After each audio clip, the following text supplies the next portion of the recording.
Assalomu alaykum. Kernel grafik kuzatuvchilari, Pythonda bugun sizlar bilan 3-darsni boshlaymiz va 3-darsimiz for loop bo'ladi, for sikli bo'ladi. Shunday qilib, folder ochib olamiz. 3-dars. Bugungi darsimiz juda ham kerakli dars, chunki juda ko'p bu forni keyinchalik juda ko'p ishlatamiz. Shuning uchun tushunib olishga harakat qilinglar.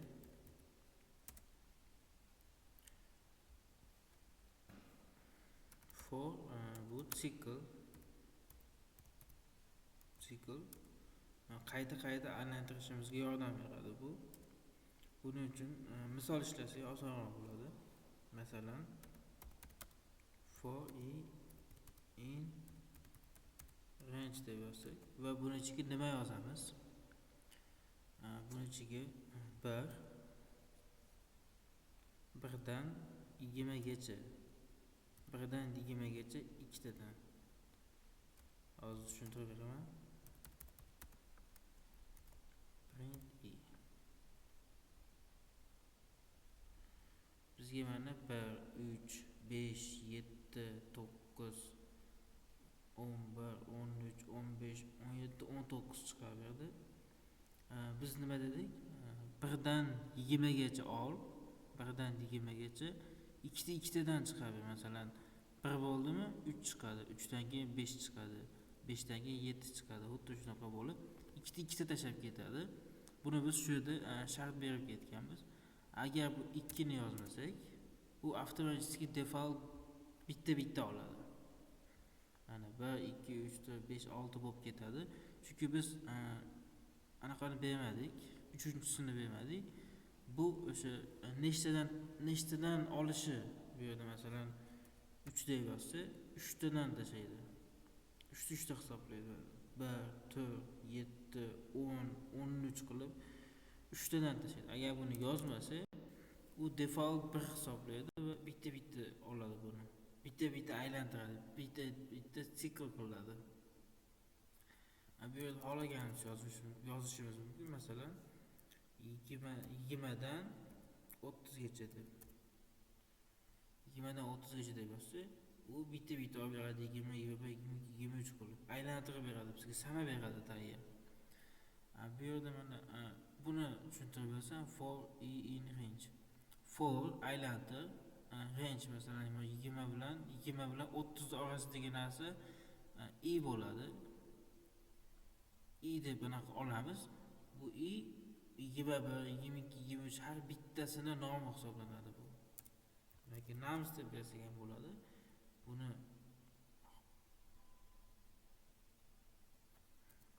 nums deb bu yerga num deb qo'ysak bo'ldi. Bu ishlaydi. Bu yerda masalan for num in nums bo'lishi kerak. Har xil forlar yozishimiz mumkin. Bu o'zimizga tushunarli qilish uchun. Bu yerda nums in nums desak, demak bitta raqamlar ichidan bitta raqam degan ma'nosini bildiradi bu. Bunaqa yozishimiz o'zimizga oson bo'ladi. Ma'noli ism qo'yish yoki ma'no qo'yish. Mana 20, 21, 22 unda ham xuddi shunday ishlaydi. Buni zarari yo'q. Menimcha tushundinglar. Juda sodda, lekin juda kerakli narsa. Keyinchalik data structure o'tganimizda forda boshqacha, hozir faqat arifmetik amallar, if else'larni o'tganligimiz uchun faqat shular bo'yicha o'rganamiz forni. Keyinchalik list, tuple, set, dictionary data structure'lar bo'ladi. Bular data structure deyiladi. Ularni o'tganimizdan keyin ularga for ham qo'shib ketamiz. O'rgangan narsalarimizni yangi narsaga qo'shib mukammallashtirib o'rganamiz, xudo xolasa. Demak, masalaga o'tamiz. Masala ishlaymiz sizlar bilan. Har bittasidan 5 tadan ishlab beraman. Jami 30 ta. Sonlarni chiqarish. 1dan 4gacha sonlarni for bilan chiqaring. Bu juda oson. for i in birdan to'rtgacha va print i qilamiz. Lekin bu yerda birdan 3gacha chiqaryapti. Nega? Chunki PyCharm editor bu yerda 0 dan hisoblaydi. 0, 1, 2, 3, 4 qilib hisoblaydi. Agar 0, 1, 2, 3, 4 bo'lsa 5 gacha bo'lib qoladi-yu, 0-indeksdan boshlaganligi uchun. Shuning uchun belki +1 berib ketamiz. +1 berib ketsak, masalamiz to'g'ri ishlaydi. Mana 1, 2, 3, 4. Bu yerda 4 gacha sonlarni chiqaring deganda. Demak, biz to'g'ri ishladik endi. Chunki bu 0-indeksdan boshlaganligi uchun bu yerga +1 berib ketishimiz kerak. Ikkinchi misolga o'tamiz. 0 dan 6 gacha juft sonlarni chiqaring. Oldingi darslarda juft sonlar bilan ishlagandik. Menimcha oson bo'ladi. In range 0 dan 6 gacha. 0 dan 6 gacha if i deymiz bo'linsa 2 ga va teng bo'lsa 0 ga. Print i qilamiz.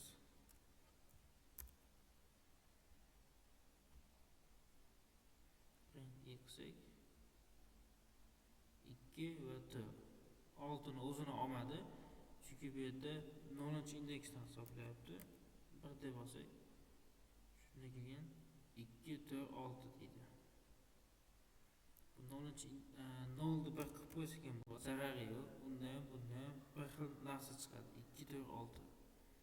Aynan 0 chiqishi kerak emas, chunki 0 juft son emas.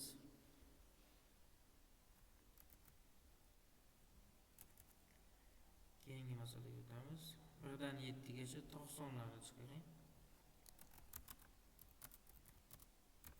For i in range 1 dan 7 +1 gacha. Shunda 7 ni ham o'zini oladi. If i bo'linsa 2 ga va teng bo'lmasa, bu yerda ikkita tengni qo'ysak, teng degan ma'no bo'ladi. Demak, undoq bilan buni qo'ysak 0 ga desak, teng bo'lmasa print i. Bu yerda faqat tog' sonlarni chiqaradi. Bular 1, 3, 5, 7. Masalamiz ishladi bu ham. Keyingi masalaga o'tamiz.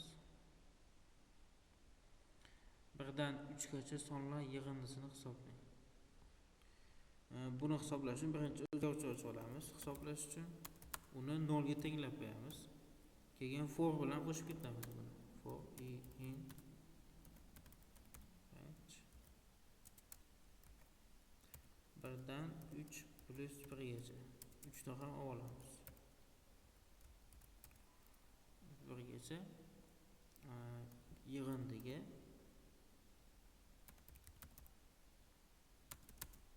yig'indiga qo'shib ketamiz buni.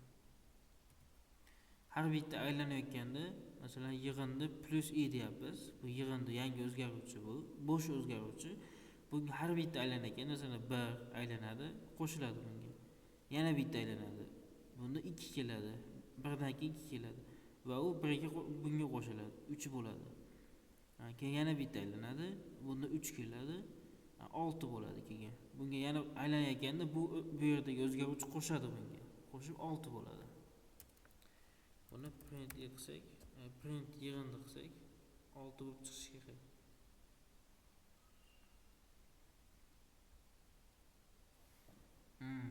Nimadir xato bo'ldi bu yerda. Yig'indi teng, yig'indi +i. Buni bu yerda ishlatishimiz kerak. Bu yerda mana 6 chiqdi. Bu yerda printni ichkarida yozib qo'yibmiz. xato shu bo'lgan va 6 chiqdi. Bu to'g'ri ishladi. Masalamiz ishladi. Keyingi masalaga o'tamiz. 5-masala. 1 dan 10 gacha 5 dan katta sonlarni chiqaring. For e in range 1 dan 10 plus 1 gacha 10 ni ham olamiz. If agar e katta bo'lsa 5 dan teng yoki katta bo'lsa desak, to'g'riroq bo'ladi masalamiz. Mukammal, yaxshiroq ishlaydi. Print e 5, 6, 7, 8, 9, 10. 5 dan katta sonlar.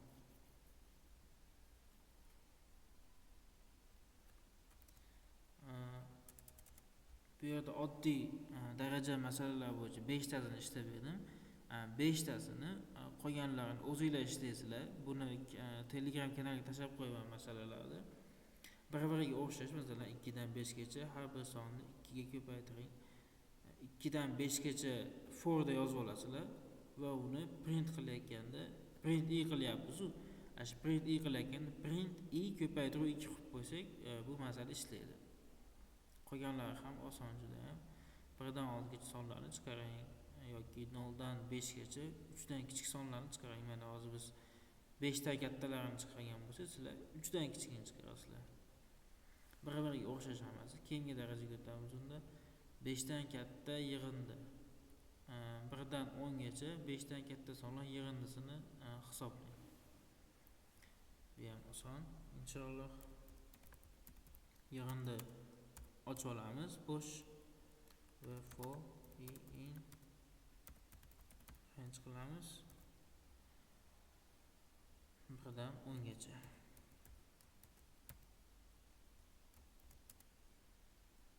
1 dan 10 gacha 5 dan katta sonlar yig'indisini hisoblang. If e katta bo'lsin yoki teng bo'lsin, katta yoki teng bo'lsin 5 ga.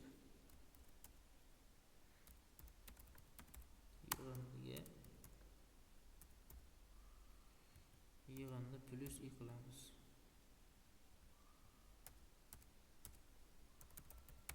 Print qilamiz. Yig'indi. Qarash bo'ladi. Buni hozir masalan 5, 6, 7, 8, 9, 10. Buni hozir hisoblab ko'ramiz. Sizlar buni to'g'ri ishladimi, yo'qmi? Bilib olishimiz kerak har doim. Ishlab keta olmaymiz-ku. Masalan 5 plus 6 plus 7 plus 8 plus 9 va plus 10. 45 bo'ladi. Demak, biz masalamiz to'g'ri ishlayapti. Chunki 45 chiqdi. Masalamiz to'g'ri ekan.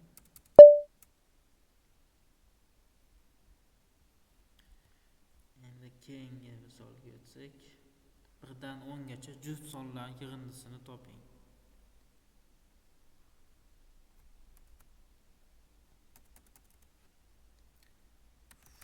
Yana bitta yig'indi o'zgaruvchi ochib olamiz.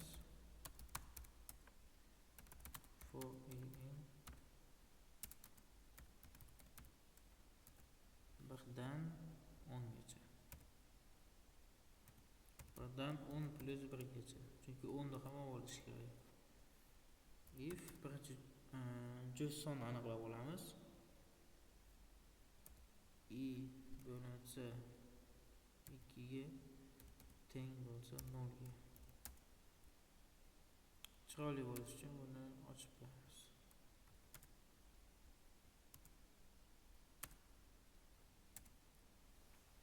Yig'indiga qo'shib ketamiz endi. Yig'indi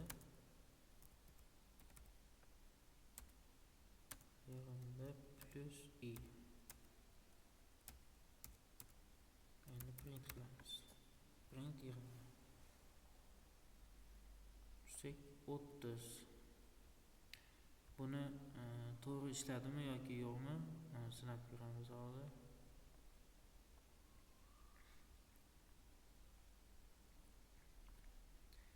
2 qo'shiq 4 qo'shiq 6 qo'shiq 8 qo'shiq 10. Demek bu 30 bo'lagan. Demek masalamiz to'g'ri ishladi. Chunki faqat juft sonlarni qo'shdik biz. Keyingi masalaga o'tamiz. 1 dan 7 gacha to'qsonlar ko'paytmasini hisoblang. To'qsonlar ko'paytmasini hisoblang. Uni o'ziga ko'paytirsa, demak ko'paytma bo'ladi. For in range 1 dan 7 gacha. 1 dan 7 gacha. 1 dan 7 gacha print qilamiz. I ni ko'paytirib qo'yamiz i ga. Shunda masalamiz to'g'ri ishlaydi. O'zini ko'paytirib qo'ysak, demak ko'paytma bo'ladi. 1 4 2 kira 2. Bu yerda nima degan? 90lar. Ha, 90lar. Bunga shart qo'ymayapmiz demak. If i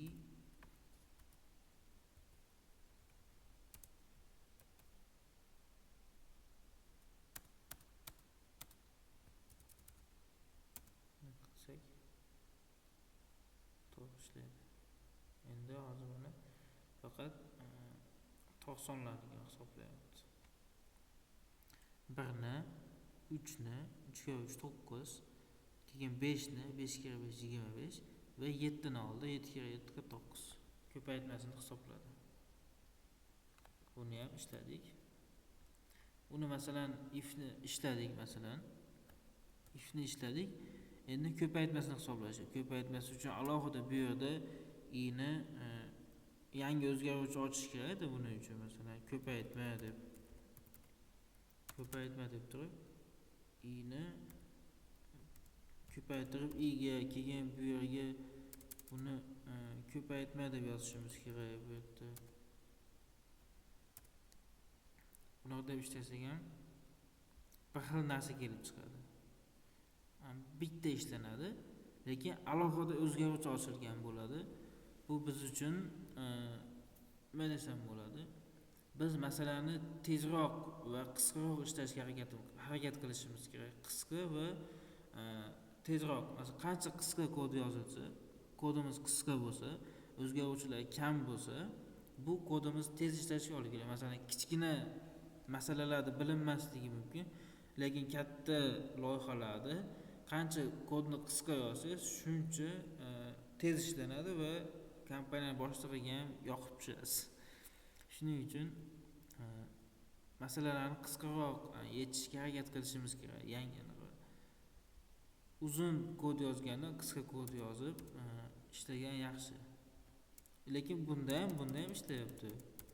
Bir xil narsa, lekin vaqtimiz tejaladi bunda. Bunda ham ishlaydi. Bu holatda masalamiz tezroq ishlaydi oldingidan ko'ra. Qanchadir sekund, qanchadir millisekundlarga tezroq ishlaydi. 90lar ko'paytmasini hisobladik. 5 dan 1 gacha teskari tartibda sonlarni chiqaring. Teskari tartibda ishlaymiz. For i in 5 dan 1 gacha. Xuddi shunaqa start end. Unga har doim 1 dan 20 gacha yo 1 dan 10 gacha demasdan teskari chiqarsak ham bo'ladi buni. 5 dan 1 gacha. 5 dan 1 gacha desam, bu bitta minus qiladi. 5 dan. Minus 1. Print i qilamiz. Print i. Mana teskari tartibda 5 4 3 2 1 qilib ketyapmiz. 5 dan 1 gacha teskari tartibda sonlarni chiqaring. Bu ham ishladi. Keyingisi 1 dan 8 gacha 4 dan katta sonlar yig'indisini toping. Ajoyib misol. Yig'indi degan ocha olamiz. Yig'indi 0 for i in birdan 8gacha. 1dan 8gacha olib, 4dan kattalarini yig'ini topamiz. If I katta bo'lsa 4ga, 4dan katta bo'lsa, hozir masalan bunda 4ni olmaydi. Faqat 4dan katta 5, 6, 7, 8 ni oladi. 4ni ham olish kerak bo'lsa, demak tengini qo'yib qo'yamiz. Shunda ham 4ni ham oladi. 4, 5, 6, 7, 8 gacha oladi.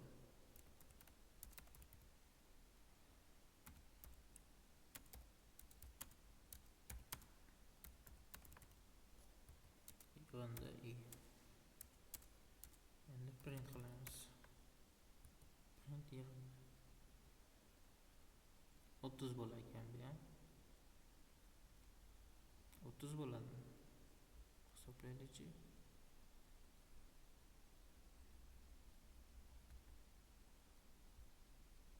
Qanday bo'ladi? Mayli. 4 plus 5 plus 6 plus 7 plus 8. To'g'ri bo'lar ekan. To'g'ri ishlanibdi 30.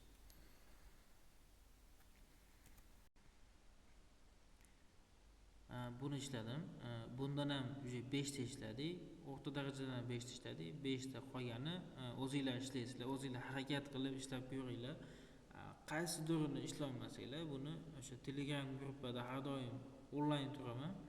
Bemalol yozishinglar mumkin. Keyingi advanced darajada qiyin masalalarga o'tamiz. Ko'paytma jadvali 1 dan 5 gacha har bir sonni 3 ga ko'paytirib chiqaring. Advancedga o'tamiz. For in range 1 dan 5 gacha.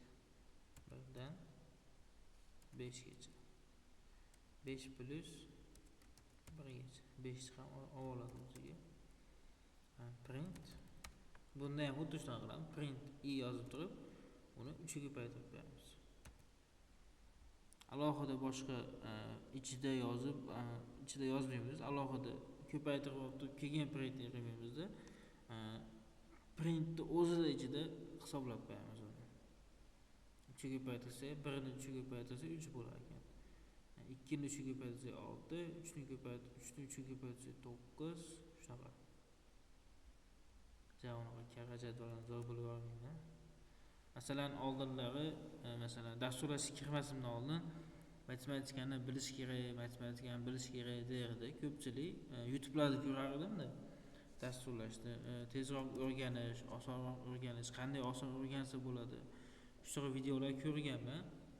Masalan, Mohrodevni CEO'si Anvar Nazrullayev bitta intervyuda aytgan, matematika kerakmi deganda, matematika kerak emas degan. Men ham masalan matematikani zo'r bilmayman. Juda zo'r bilmayman. Masalan, hozir universitetda o'qiyman. PGP universitetida software engineering bo'yicha o'qiyman. O'zim soham bo'yicha. Birinchi kursda matematika fani bo'lgan, lekin o'sha ikkinchi kursda matematika fani yo'q bizga. Ikkinchi kursda yo'q, matematika fani yo'q bizga. 3-kursda ham, 4-kursda ham matematika fani bo'lmaydi. Faqat birinchi kursda bo'lgan, lekin o'sha birinchi kursda ham unaqa o'qimaganman matematikani, lekin mana hozir matematikani yaxshi bilganlar, birinchi kursda matematikani yaxshi bilganlar imtihon topshirishga qiynalar edi. Masalan, aynan programming fanidan, kodingdan asosiy fan hisoblanadi bizda. Masalan, software engineeringda o'qisam, men Python yo'nalishida o'qiyman va Python programming yo'nalishim, fanim men uchun asosiy fan. Agar u fan yopolmasam, qolgan yopgan fanlarim bir teng hisoblanadi. Agar asosiy fanni yopib qo'ygan bo'lsam, qolgan fanlarni yopish osonroq bo'ladi. Universitet sizga yordam beradi qolgan fanlarni yopishga. Asosiy fanni yopishga harakat qilishga har doim. Va asosiy fanni men yopar edim, lekin o'sha matematikani zo'r biladigan, o'sha kombinatoriyaga bo'yicha ham ko'p darslar o'tganmiz. Ustoz ko'p harakat qilgan, qiziqtirishga meni. Masalan, o'sha kombinatoriyaga yana boshqa qiyin mavzular bor edi. Ularni juda yaxshi bilar edi. Lekin aynan o'sha Python programming fanda qiynalardi kod yozishga, matematikani bilsa ham. Bu aynan matematikani bilish yoki bilmaslikka bog'liq emas. Agar siz ko'proq harakat qilsangiz, siz ham darsi masalan O'zbekistonda eng zo'r matematika bo'lsa ham, undan zo'r bo'lishingiz mumkin aynan kodingda. Aynan matematikaga bog'liq narsa emas bu. Faqatgina siz ko'proq harakat qilishingiz kerak xolos. Keyingi misolga o'tamiz. 1 dan 15 gacha 5 dan katta va 10 dan kichik sonlar yig'indisini hisoblang.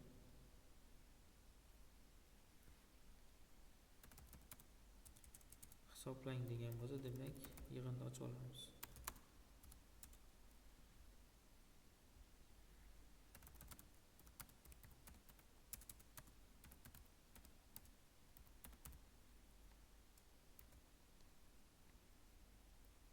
Birdan 15gacha. 1dan 15gacha.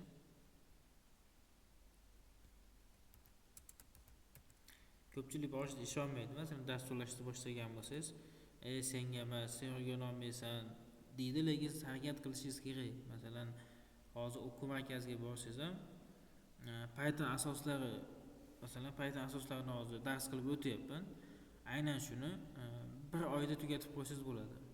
Agar kuniga 3-4 soatlab vazifa qilsangiz yoki 5 soatlab vazifa qilsangiz, bir oyda ichida tugatib qo'yasiz Python asoslarini. Siz Python dasturlash tilida bilasiz uje. Va kunlik misollar ishlab turishingiz kerak. Masalan, LeetCode bor. LeetCode'da masalalar bor ko'pgina. Agar shu yig'indilarni, data structure'larni bilsangiz, data structure algoritmini bilsangiz, bemalol o'sha LeetCode'da ishlaysiz. Django bor masalan, Pythonning frameworki Django, full stack deyiladi. Web va backend, frontend. Ularda ham inshaalloh shu Python asoslari tugagandan keyin Django bo'yicha ham loyihalar qilamiz inshaalloh. Django tushuntiraman. Bu ham rejamda bor.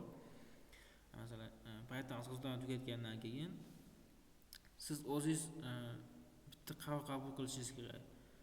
Men Pythonda shu backend dasturchi bo'lib qolamanmi yoki full stackga o'tib ketamanmi yoki o'yin yaratuvchisi bo'laman. Masalan, siz o'yin yaratuvchisiga qiziqsangiz, o'yin yaratuvchiga o'tib ketsangiz bo'ladi yoki data analitika sohasi bor. Hozir O'zbekistonda eng kerakli sohalardan biri data analitika sohasi. Juda ham kerak data analitika sohasi. Unga ham o'tib ketsangiz bo'ladi. Bu ham qiynalmaysiz data analitika sohasiga ham. Chunki Pythonda bilgan odamga 6 ta, 7 ta kamida 7 ta soha bor. Pythonda bilsangiz, kamida 7 ta sohada ishlab ketsangiz bo'ladi qisqa vaqt ichida. Buning uchun o'sha Pythonda o'zini kutubxonalari bor, frameworklari bor. Framework bu dasturlash tilidan kichikroq bo'ladi va dasturlash tiliga yaqin bo'ladi. Masalan, Python bo'lsa, Pythonda frameworklari bor. Birinchi darsda tushuntirganman. Django bor, FastAPI bor, Django REST framework bor. Data analitika sohasiga kerak bo'lsa, Pandas bilan NumPy bor. Agar Pandas bilan NumPy frameworkini bilsangiz, siz bemalol data analitikada data tahlil qila olasiz. Data analitika qanaqa? Masalan, database bo'lsa, ma'lumotlar ombori bo'ladi. Siz masalan kirasizda, qanday tushuntirsam bo'ladi? Masalan, siz YouTube'ga kirdingiz. YouTube'ga kirib turib, o'zingiz ma'lumotlaringiz bor, o'zingiz ma'lumotlaringizni ochgansiz va har kuni videolar ko'rasiz YouTube'da. Meni videoyimni ko'rasiz, boshqa videolarni ko'rasiz. U YouTube'ni o'zini data bazasi bo'ladi, ma'lumotlar ombori. Unda sizni ma'lumotlaringiz qo'shilib turadi. Unga nimaga kerak siz ma'lumotlaringiz qo'shilib turishi? Ertaga yana YouTube'ga kirsangiz, ertaga YouTube'ga kirib turib, kecha ko'rgan videoyingizni ko'rmoqchisiz.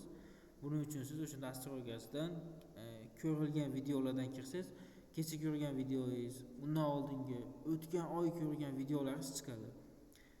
Uni chiqarishligi uchun u siz ma'lumotlaringizni saqlaydi. Chunki ertaga bugungi videoni ko'rmoqchi bo'lsangiz, uni o'sha databazaga saqlab qo'yadi va siz o'sha oldingi ko'rgan videolarimga kirganingizda, u o'sha databazadan siz ko'rgan videolarni chiqarib beradi. Shunda siz eski videolaringiz chiqadi. Unga shuning uchun kerak ma'lumotlar bazasi. sizni ma'lumotlaringiz, masalan YouTube'ga kirganingizda sizni ma'lumotlaringiz chiqishi kerak. Sizga kerakli bo'lgan videolar chiqish uchun ma'lumotlar bazasi bo'lishi kerak sizda. YouTube kompaniyasida. Xuddi shunday hozirgi masalan bilasiz, O'zbekistonda banklarning ko'pi onlayn o'tib ketgan. Onlayn mobil ilovada yoki boshqada borgan sari onlaynlashib boryapti. Bu zamon talabi bo'lyapti hozir. Onlayn bo'lgandan keyin demak, uni ma'lumotlari ham onlayn bo'lishi kerak. Offlayn masalan siz onlaynsiz, lekin siz ma'lumotlaringiz qog'ozda bo'lmasligi kerak-da. Chunki siz xohlagan payt siz ma'lumotingizni olib olishingiz kerak. Xohlagan payt kredit olishingiz kerak. Buning uchun ma'lumotlar bazasi kerak bankka ham. Masalan ma'lumotlar bazasi, ma'lumotlar saqlanib boradi. Ma'lumotlar bazasi eng kerakligi bu, masalan Beeline'da ham ma'lumotlar bazasi bo'ladi. Siz uzoq vaqt sim kartaga pul solmay qo'ysangiz yoki pul solmay qo'yganingizda sizga soобщение keladi, bilsangiz. Masalan sizga chegirma qilib beramiz. Agar siz tarif qarzingizni yopsangiz, sizga shuncha megabayt beramiz yoki shuncha bonus beramiz deb soобщение keladi. Sizni qayerdan biladi u o'sha uzoq vaqtdan beri pul solmayotganligingizni. Buni bilish uchun o'sha ma'lumotlar bazasi bor. Ularda ham uni o'zini dasturlash tili bor, kodi bor tahlil qilish uchun. O'sha NumPy, Pandasda qilsa bo'ladi yoki SQL degan bor. SQL da yozadi. Pul solmayotgan qarzdorliklarni chiqarib ber deganda sizning ro'yxatingiz, ya'ni minglab odamlarning ro'yxati chiqadi. Nomerlari, qachon sim kartani olgansiz, qachon qanchadan beri ishlatyapsiz, kerak bo'lsa kimga telefon qildingizgacha ham siz ma'lumotlaringizni chiqarib olsa bo'ladi. Va shu bo'yicha o'sha ma'lumotlarni olib turib kimgadir beradi uni. U esa sizga soобщение jo'natadi. Shuning uchun ma'lumotlar bazasi kerak. Kim pul solyapti, kim pul solmayapti, u kelgan bir kunda Beeline'dan nechta sim karta sotildi, uni ham o'sha ma'lumotlar bazasidan biladi. Masalan 20 yildan beri O'zbekistonda Beeline bo'lsa, 20 yildan beri qancha sim karta sotdik, shuni ham chiqarsa bo'ladi. Hamma narsa ma'lumotlar bazasida bo'ladi u narsa. Shuning uchun kerak ma'lumotlar bazasi, u juda eng kerakli narsa. Data analitika esa o'sha tahlil qilish oldin juda aktual narsa emas edi. Chunki banklar juda ko'p narsa offlayn edi. Masalan, siz borasiz, qog'ozga to'ldirasiz ma'lumotingizni va o'sha qog'oz saqlanib qoladi. Keyin safar kelganingizda o'sha qog'oz bo'yicha yana ish qilinar edi. Lekin hozir hamma narsa onlaynlashib ketganligi uchun data analitika hozir aktual bo'lib turibdi O'zbekistonda. Qaysini ishlayotgandik? 1dan 15 gacha 5 dan katta va 10 dan kichik sonlar yig'indisini hisoblang. Mavzudan chalg'ib ketdik. Lekin data analitika ko'pchilik maslahat bergandi menga. Data analitika bu masalan hozir 2-kursni bitirsam, agar data analitika fanini tanlagan bo'lganimda, 1-kursni bitirib, bizda 1-kurs foundation bo'ladi. 2-kursdan yo'nalish tanlaymiz biz. 2-kursdagi data analitika sohasini tanlagan bo'lganimda, balkim hozir qaysidir bankda ishlayotgan bo'lardim, data analitik bo'lib. Lekin men o'zimni qiziqqan sohamga tanladim. Shu software engineeringga oldindan qiziqaman. Universitetga kirmasdan oldin shu dasturlashga qiziqqanman va shu bo'yicha qolaman dedim. Siz nimagadir qiziqyapsizmi? O'sha narsaga harakat qiling. Agar u masalan data analitikaga ish ko'p, lekin o'zingiz sohangizga ish kam. Lekin siz o'sha sohani tanlang, o'sha soha bo'yicha eng zo'ri bo'ling, ko'proq o'qing, eng zo'ri bo'ling, o'shanda sizga ish topiladi baribir. Nima bo'lsa ham o'zingiz yaxshi ko'radigan, o'zingiz yoqtirgan sohani tanlagan yaxshi, chunki siz bundan keyin masalan 60 ga kirgungacha balki shu sohada bo'lishim kerak. Buning uchun esa siz bu sohani yoqtirishingiz kerak. Agar yoqtirmasangiz 30 yil, 40 yil ishlab qancha pul topsangiz ham befoyda masalan. Ko'pgina pul topsangiz ham, lekin o'zingiz sohangizni yoqtirmasangiz, maza qilib ish olmaysiz. Bu esa juda yomon, juda yomon. Lekin data analitika soha ham qiziq ekan, chunki bizda data analitika sohasi bor. men software engineerda o'qisam ham, lekin ikkinchi kursda ham, birinchi kursda ham data analitika sohasi bo'lgan. Lekin bu bizga asosiy emas, asosiy fan emas, chunki biz sohamiz data analitika emas. Lekin data analitika sohasida o'qiydiganlar uchun o'sha data analitika sohasi asosiy fan hisoblanadi. Lekin ularda ham xuddi o'shaqa bizdaga programming bor, dasturlash tili. Lekin ular uchun u asosiy emas. 5 dan katta, 10 dan kichik. I katta bo'lsin 5 dan, katta yoki teng bo'lsin 5 dan va I 10 dan kichik bo'lsin.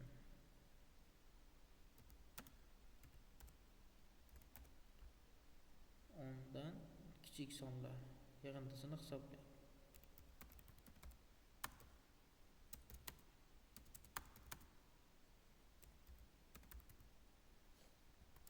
Yig'indi I. Print yig'indi. Yuqori 5. Hisoblab ko'ramizmi, to'g'ri ishladimmi yoki yo'qmi?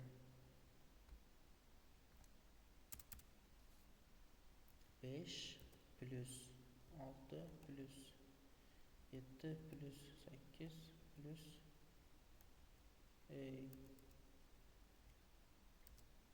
9 plus 10. 45 to'g'ri ishlayapmiz. Keyingi misolga o'tamiz.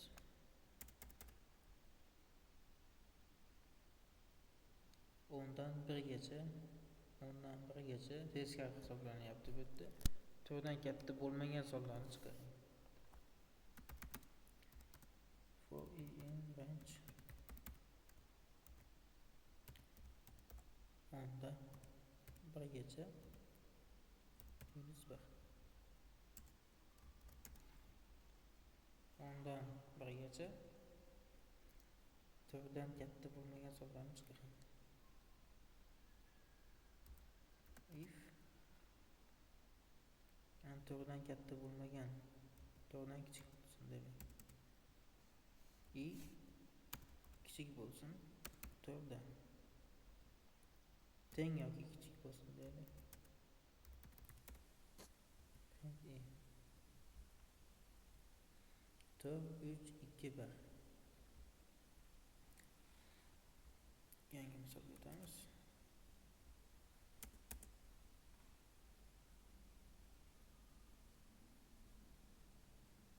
Keyingisi 1 dan 20gacha juft va 5 dan katta sonlarni chiqaring. Ham juft bo'lishi kerak, ham 5 dan katta bo'lishi kerak.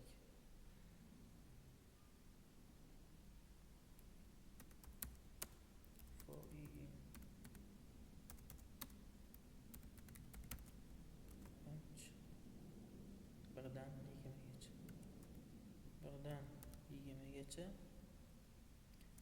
plus 1. 20 ni o'zidan olamiz. If i'miz bo'linsin 2 va 0 ga teng bo'lsin va u ikkinchi shart qo'yamiz. Va u i'miz katta bo'lsin 5 dan. Print I. Masalamiz to'g'ri ishladi, chunki 5 dan katta bo'lsin degan. Agar noto'g'ri ishlagan bo'lganda bu yerda 2 ham 4 ham bo'lishi kerak, chunki 5 dan kichik juft sonlar hisoblanadi. 6 8 10 12 20 barchasi ishladi.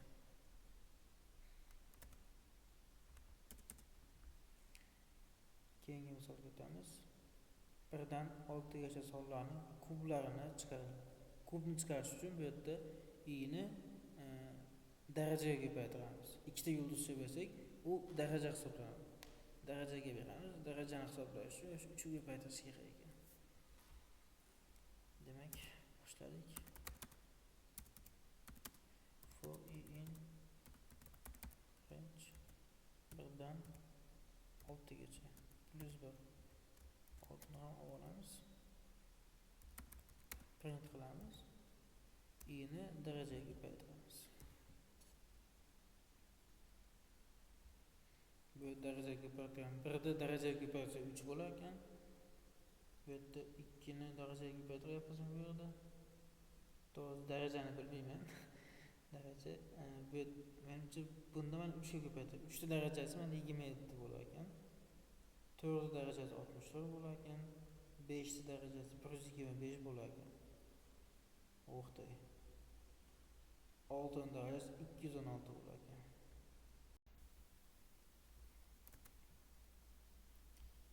Shu bilan hozir 5-misol ishladim. Keyingisidan har bittasidan 5 tadan misol ishladik va общий 15 ta bo'ldi.